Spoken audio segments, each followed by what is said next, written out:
3 to 5 is what this place is anchored on. That is the scripture passage that this place is anchored on. It said, "Thou shalt have no other gods before me. Thou shalt not make unto thee any graven image. Thou shalt not bow down thyself to them, nor serve them. For I, the Lord thy God." From verse 1, "Which have brought thee out of the land of Egypt, out of the house of bondage."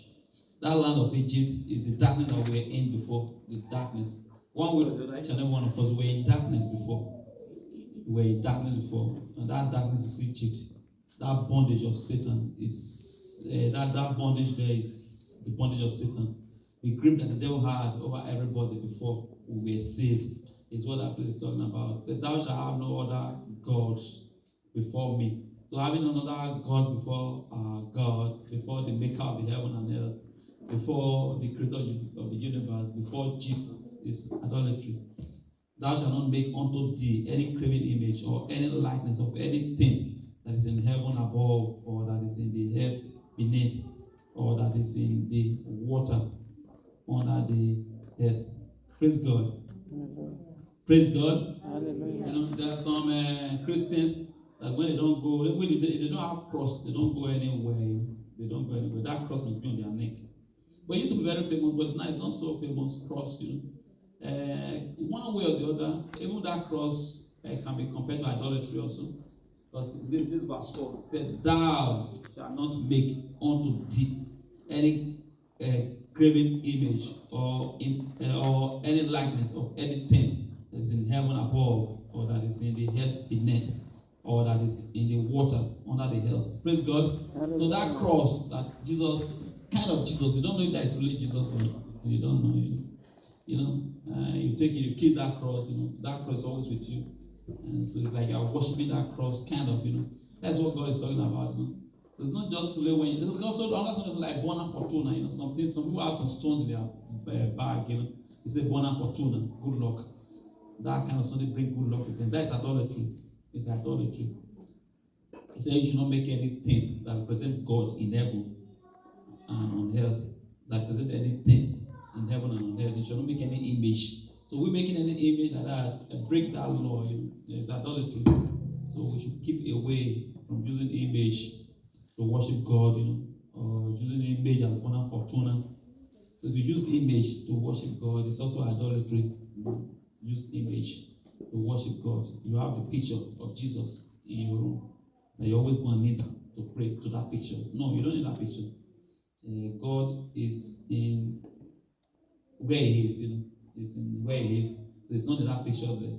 So you should not put any pictures. There are people that maybe Pentecostals don't do that, but in some Christian denomination they have pictures of that. They have a room where they pray pictures of different saints, different Jesus of God. Everything is in that room.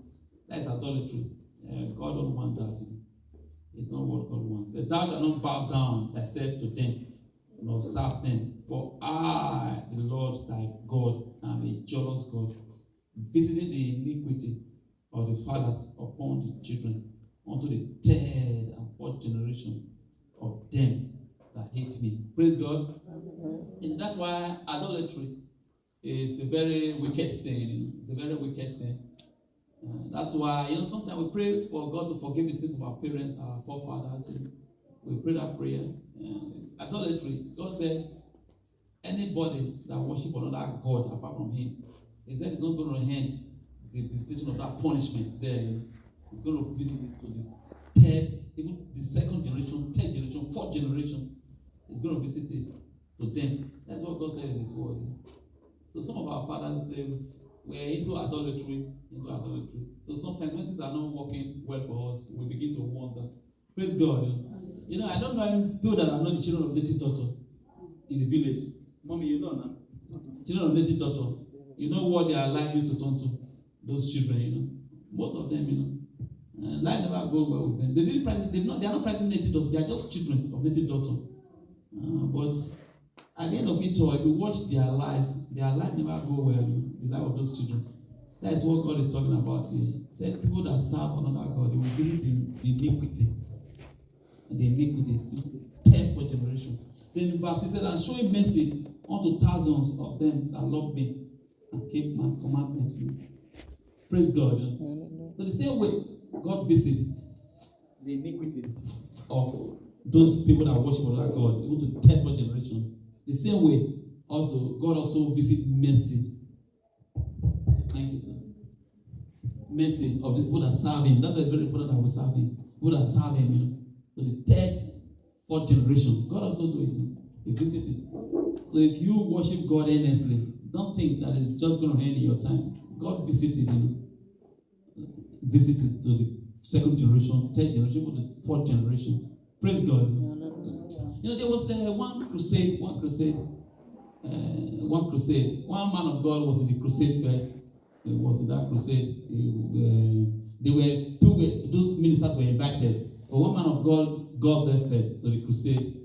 And he's been fasting. He's been fasting for so many days before that crusade. He's been fasting. With that crusade, he was still fasting. If they gave him food, eat. He was not eating. He was still fasting.